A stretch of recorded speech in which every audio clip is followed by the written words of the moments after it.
Hello friends and welcome back to my channel. My name is Jamie and today we're here talking about Sunrise on the Reaping.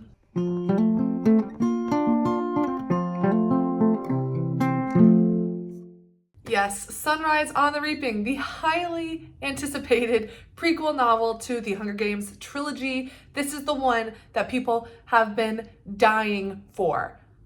Bad choice of words. They have been clamoring for this book for a long time, a long time. And before I get into all of my thoughts, this is going to be a very rambly video, minimal editing. I'm just going to talk about how I felt about it, all of those things. If you do want to hear my thoughts on the original Hunger Games trilogy, I do have a video that I made a couple years ago when I reread the Hunger Games, the first one for the first time as an adult. So you can check out that video here. It's also very rambly and casual, and that's what we're doing here today as well. And I don't have a lot of structure planned to this video. I am just going to be talking through everything that I think, and I can't promise it's going to be the most streamlined, structured thing.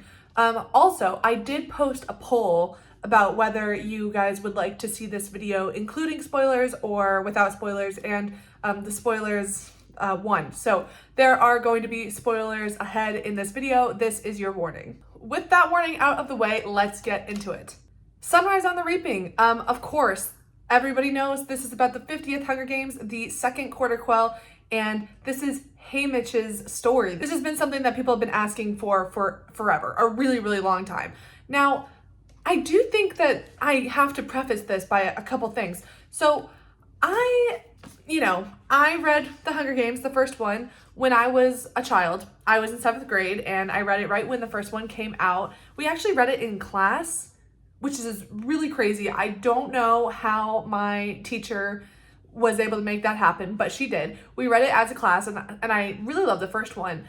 But even, at that time, and still, but, it's pretty crazy that as a child, I felt this, just very, purist kind of feeling towards the first one. I loved the first one.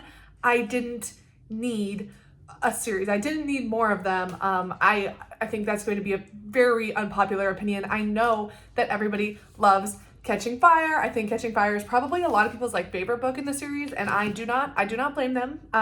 But my preface here is that even as a child, I think I had some bitterness, some unwarranted bitterness towards Catching Fire, because I love the first one so much, and I was just so happy with that contained story. I felt like it said what it needed to say. I got what she was going for. I understood the kind of political, social implications, things that she was talking about, and I just thought it was such a well done first book. And this just goes to me and my personality. I'm not a big series person. I primarily read standalones. I don't love series, so this is going to be, that's very personal preference. But I remember being a child, and this is how I was acting as a child, just completely out of pocket behavior. But I remember when they said she was releasing a second book, and I was rolling my eyes. I was like, what is the story gonna be? Is she gonna be going back into the Hunger Games? How does that even make sense? I was so sassy and bratty about it. And then Suzanne Collins releases the concept of the quarter quell, and I was like, okay, that was clever. You got me. That was clever. And then I was interested at that point and went on to read it. But the important thing to note here, this is important to my discussion about Sunrise on the Reaping, is that I don't think that I've ever reread Catching Fire. And I know a lot of people went back and read the trilogy before reading Sunrise on the Reaping. I did not. Like I said, I reread the first Hunger Games book, I think, 2 years ago now. And I've read the first one. I think I've read it 3 times total, reread it twice, most recently as an adult. So, I had some perspective. I love that one, 5 stars. It still holds up. But I never got around to rereading Catching Fire. I did mean to, but I never did it. So my memory of what was in Catching Fire is pretty exclusively from the film, which I've watched several times. And then also just, from reading it that first time when I was pretty young, would have been like early high school, maybe even a little bit younger. All of this is to say that I did not remember hardly anything of Haymitch's story.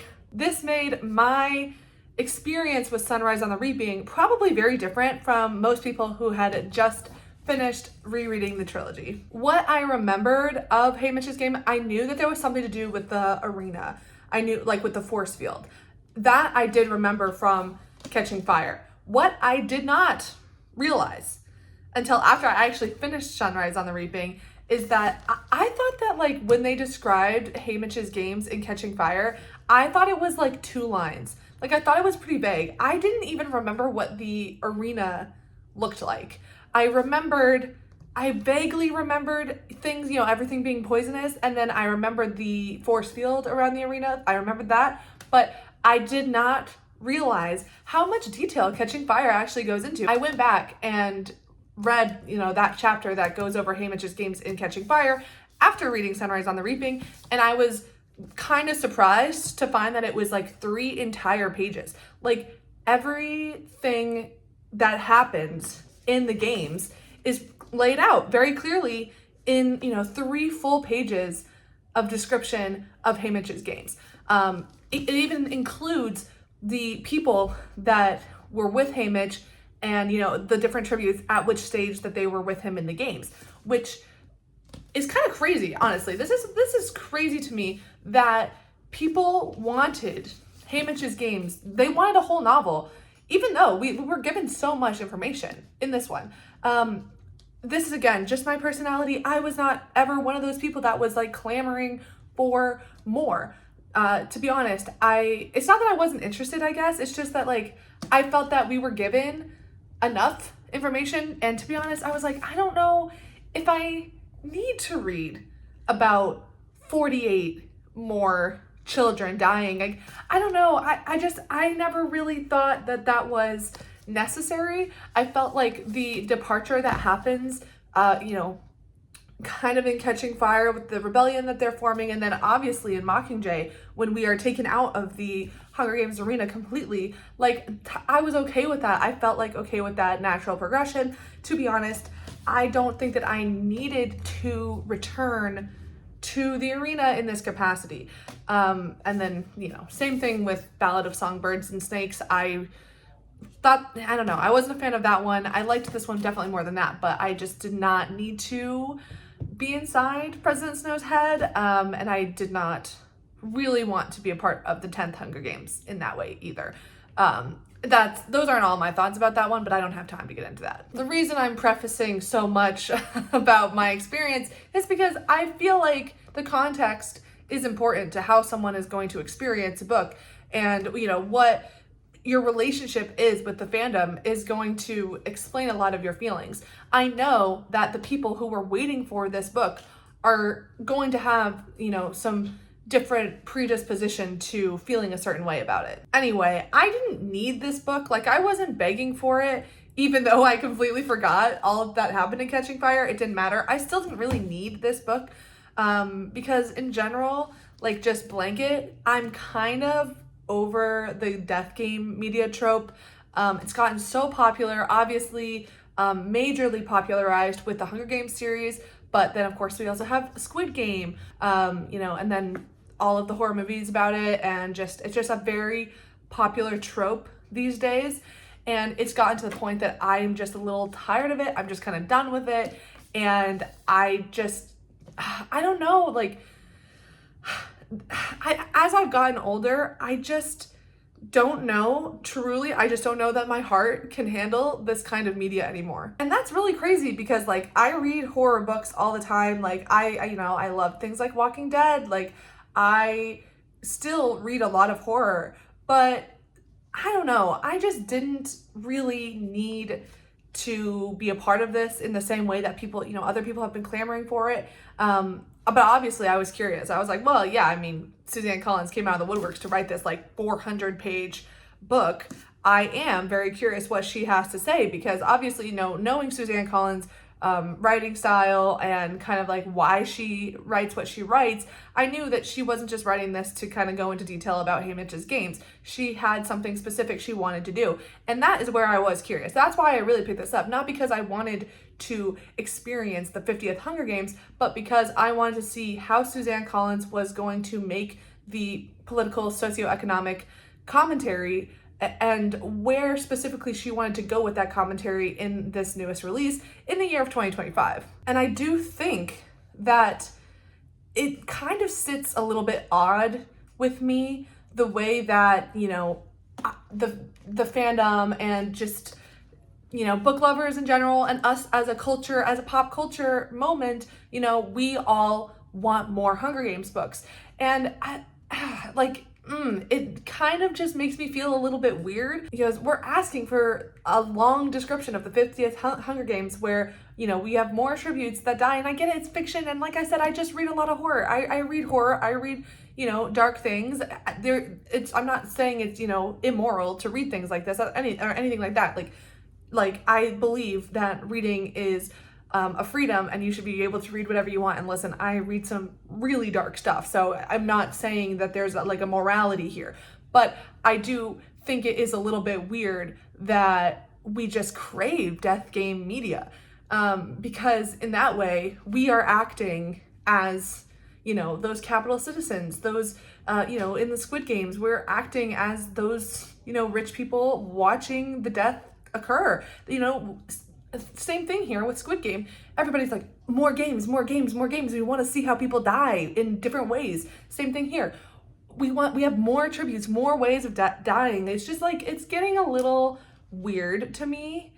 And I just I'm not in a position to be able to like articulate further on that. I'm sure somebody can make a video essay about it that's going to be better than like these very disorganized rambles I'm having right now. But I just, yeah, going into this, I was like a little bit like, I just, you know, my heart, I don't know. I don't know if I can handle this anymore. And then that made me start thinking about, this is still a YA book. You know, I started reading and yeah, it really did come to my attention, you know, very quickly that, yeah, this is still a YA book. Even though Suzanne Collins knows well that the people reading this book are probably not today's teens. They are us, the adults who grew up with the Hunger Games trilogy. And that also kind of makes me question, like, why are we, you know, why is she continuing to do YA? Because, you know, she could go on to do adult works and people would follow her. So I don't understand the continued YA-ness of it. And it's clear, especially in this one, like she wants to go darker. She wants to go more brutal. This book goes to places that, you know, lots of very dark things happen in Hunger Games. Obviously, it's very dark and it's very, you know, premise. But Suzanne Collins really pushes the envelope here to the point that I'm like, I don't know that I need to see this on screen. It's too late. The movie's already greenlit. They're making this thing into a film. I don't know that I really want to see it on screen. It is going to be brutal. Like, the deaths in this are rough. I can't, I mean, it's not going to be a fun viewing experience. But again, that's kind of getting back to what I was saying about, like, it's just like, you know, all of us wanting the new season of Squid Games. More games. How are they going to die? Oh, we want to see the 10th Hunger Games on film. I don't. And then this one too. I'm like, I don't even know how they're going to put this one on screen and still make it like PG-13. I mean, I know that there's ways to do it, but like, you know what I mean? Like, some of the deaths are very, very, very graphic in ways that certainly that was not the case with the first Hunger Games. There was a couple moments that were pretty graphic, a little bit brutal, but they were always kind of cleverly hidden at arm's length. Also, the director of that film did a very clever job of just, you know, keeping the violent deaths in very specific moments and just done in like a very specific way to keep it just not as graphic. And I guess the argument to be made is that, and the reason that Suzanne Collins did this here now is because she doesn't want to keep you at arm's length. The idea is to put you in the middle of that violent situation and just to drive home how barbaric this is. And in that, it succeeds. Okay, moving on. That was so rambly. This video my thoughts are just all over the place. Let's get into my actual feelings on, I guess my more formal review. Did I like it or did I not? I did like it. I definitely give this like 4 stars. If the first one is 5 stars, I think I give this a 4. And I do think that fans of the first one are going to love this. Like, I think that everybody who has been asking for this book forever, basically since Catching Fire was released, this book has been asked for. I think all of those people are going to be not only satisfied, they are going to feel like Suzanne Collins delivered them specifically exactly what they asked for. This book follows the first one so closely in its like plot beats. It's like very beat for beat exactly what happened in the first one. Obviously, there's going to be a lot of similarities because you have a tribute from District 12 going through the Hunger Games situation. Very, very closely follows that path, that trajectory, and kind of all of the emotional beats of the first one. So in that regard, obviously people are going to like this because the first one was brilliant, and if this is an exact copy of the first one, it's also going to be brilliant. That being said, I don't think it's like boring that it follows the first one. I think like that's what people want, right? Like they want the experience of the Hunger Games. That's why people tend to like the first one so much. And you know, they're okay with the second one. Maybe even they really like the second one because now you get all the victors, you get more information about the Hunger Games. That's why people like the second one. And then whose favorite Hunger Games book is the third one? Like nobody. And you know, not a coincidence, there's no Hunger Games in that Hunger Games book. So you see what I'm saying? I'm saying that like obviously people are going to like this because this is a return to the exact thing that people like. But of course, you're dialing it up to 11 because you get more tributes, you get more brutal deaths. I'm not saying that is why people like it, because obviously the other thing that people like about Hunger Games is its social political commentary, which is again dialed up to an 11 in here. I think the first Hunger Games does a great job of giving, I mean, it's not subtle commentary by any means, but like it's YA commentary. And I think the first one does a great job of delivering a very effective message. This one goes a step farther because Suzanne Collins knows that it's not just teenagers reading this book, it is adults. And she's gonna talk more in this one about propaganda and the ways that the Capitol controls the narrative, controls what the districts see and what they understand about their world.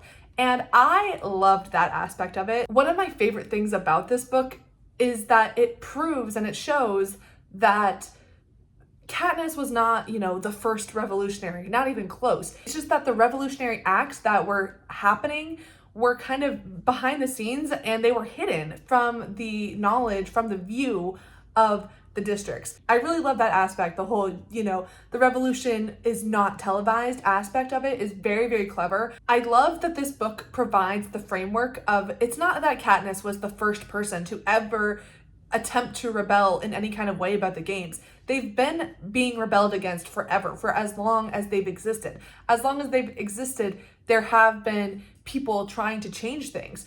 It's just that those acts have been, not even unsuccessful, but they've just been buried. They've been removed from view. And the thing about a revolution to be successful is that it needs momentum. And if the districts are not able to believe that there is momentum, then that kind of like hope is squashed. That's really what this book is about. And obviously, I think that connects so brilliantly to our current, socio-political environment. I think it makes so much sense for Suzanne Collins to come out and write a story about how every small act of rebellion against oppression, resistance against oppression, every small act is part of a large, grander scheme, and it's the only way that change will happen. And the entire theme of this book is that just because it's happening now, or it has happened in the past, it's always happened, does not mean that it needs to continue to happen forever in the future. That is the theme of this book, and I think that is, I think it's brilliant. I think it's really well done. And this is why I came to this book. Like I said, didn't need to read about the 50th Hunger Games, but I wanted to see the angle that she was going to take. And I think this has a much more streamlined thesis and message than Ballad of Songbirds and Snakes, which is really messy. And I don't think that's a bad thing. I think that Suzanne Collins is perfectly adept at writing a very complicated story, a complicated protagonist, a thematic story about how people are radicalized for better or worse. But I do think that just because she put this from the perspective of President Snow in first person, I'm pretty sure, I might be wrong about that, but because we are reading from his perspective, it requires a lot more reading between the lines here. Whereas this one pretty much states its themes, states its thesis outright, and because it is YA, I have absolutely no problem with that. Let's talk for a minute about some of the kind of more like fan servicey elements or like the connections to the trilogy. This is not something new for Suzanne Collins. She loves to drop Easter eggs, not even Easter eggs. I mean, Easter eggs would imply that they're hidden. These are not hidden, but she loves to drop little clues and connections to the original trilogy, which I think for, again, people who are, in the fandom of the Hunger Games, which has always been a very weird thing for me. I get it. I get that you love the books. I get that it's a very built world, but it doesn't take away from the fact that these are about like some very, very dark stuff. So the fact that there's like fandom around it, I get why. This is where I have this like little bit of dissonance where I'm like, and I felt this way when I was a kid too. That's why I was never part of the fandom, okay? But it is because there was that dissonance for me of like, why are we participating in a fan culture around this? Okay, hi. Editor's note here. I was editing this video and I thought of kind of a more articulate way to express what I was saying. I don't mean to say that if you are a fan of the Hunger Games books that like you love violence or something like that. That's not what I'm suggesting. I think what I'm trying to say is that being a fan of the books and of Suzanne Collins' world building and her writing and her storytelling, I mean, that all makes a lot of sense. I myself am obviously a fan. Like, I wouldn't still be reading these books if I wasn't a fan. And I do think that these books, this series, will go down in history. It's already gone down in history, but I really do think that it will stand the test of time and continue to find new generations of people who love it. And I think it is an amazing series, like point blank. I do think it is. And I think being a fan of the books is more than warranted. Of course, like I myself am a fan of the books. What I'm saying is that I think that participating in certain elements of fandom around subject matter that is this dark, I do, question that a little bit. I know that it's hard to separate those things if you love something so much. And I'm not saying that anybody needs to separate those things at all. And I don't think that there's anything wrong with it necessarily. It's just something that I've always thought about, even when I was a child reading these books. And that is why I actually never did participate in the fandom culture of it. And I actually did my senior capstone thesis project on fandom. So I am very, very familiar with fandom practices, fandom culture. I myself have participated in fandom for many different media sources. So, I'm no stranger to the world of fandom and the many media pieces that have fandom. So this is all coming from a very specific place of my personal relationship with fandom, and it's just a larger conversation and for a different video. I think that it might be part of a larger conversation that I'm not equipped to have, but I just wanted to clarify that being a fan of the books and participating in fandom is that's the distinction that I'm trying to make here. Okay, and again, I read horror. I am a fan of things like Walking Dead. I'm a fan, I was in the Walking Dead fandom, you know what I mean? I'm not saying that it's morally wrong to be a part of it. I'm just saying, for me, I didn't like the implications, and that's that, okay? Um, you're welcome to disagree with me, and I don't think if you're in the Hunger Games fandom that you are a bad person at all. That's not what I'm trying to say. I'm just saying there's something about it that I don't know that my brain has put it all together and can properly articulate what I'm feeling about it. I just feel dissonance around the fandom, okay? Where I was going with that, okay, so all the connections to the original trilogy, I was just saying that the fandom is going to love that because they're going to get all the pieces of history, slotting in the puzzle pieces, slotting in the connections. For me, is a bit on the nose, and especially in this book, we get a lot of the victors that we saw in Catching Fire. They make an appearance here, which, on the one hand kind of makes sense. I guess everyone would be running around in the same space doing things, but again, I'm just like, okay, we're like returning to all these characters. I don't know if I needed that. I don't know if I needed a reason that this random thing is like this, you know what I mean? Like, for me, it did feel a bit fan servicey, but I think that this entire book is fan service. I mean, come on, like, it has been the fans that have been asking for this book to even exist. So I think it's kind of harmless. I don't have a problem with it. It's just like, well, that wasn't going to be for me. It is going to be for the people who have been asking for this book and that they, are forever in the Hunger Games fandom to that degree that I'm just not and have never been. So I get it. It's harmless.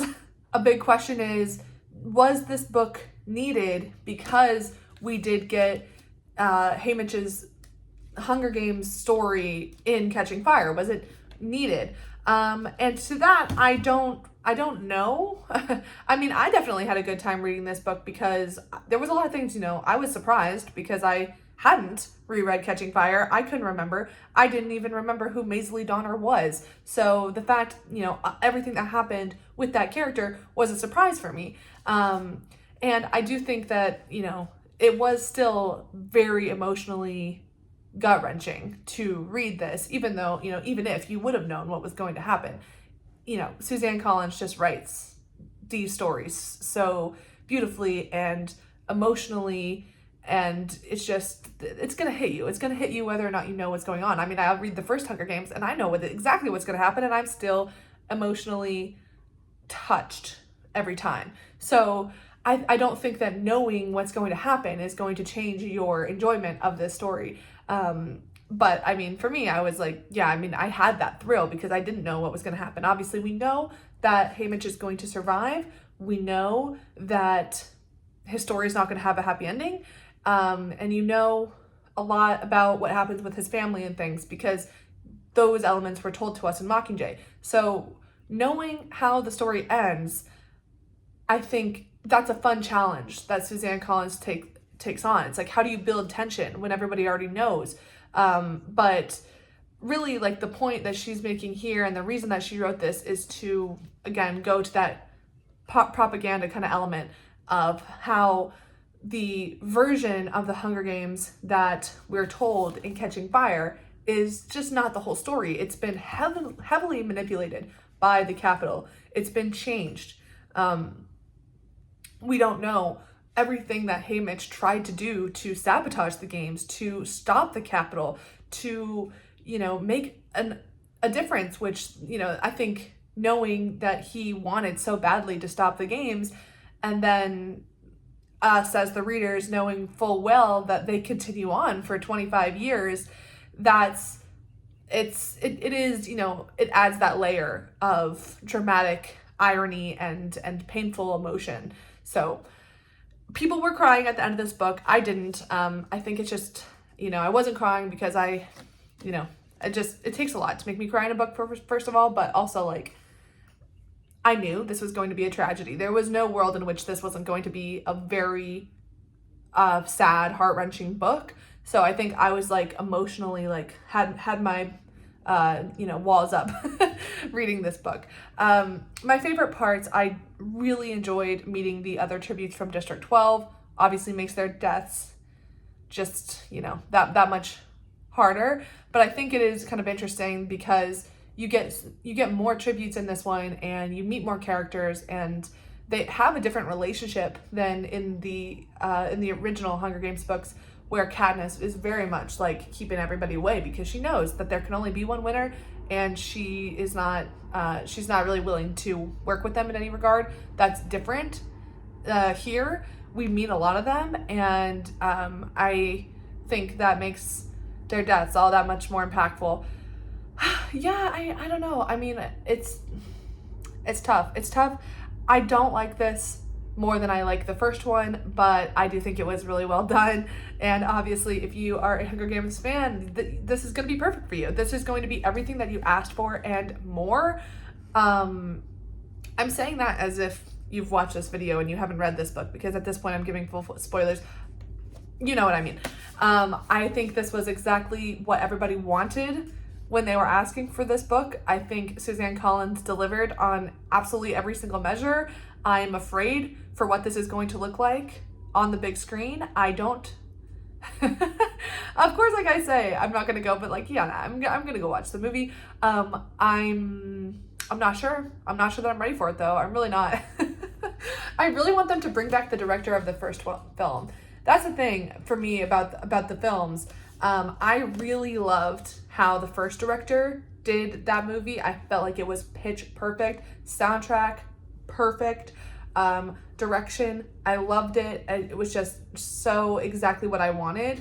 And then they got a new director for the rest of the movies, and I didn't think they were as good. Even though, again, everybody loves Catching Fire and they love the second movie too. I get it. But for me, I'm a Hunger Games purist. I love the first book. I love the first movie, and I wish that they would have all been like that. So I want them to get a different director for this one than they had for the other films. I'm not sure if they will, because it seems like those guys have a pretty tight bond over there.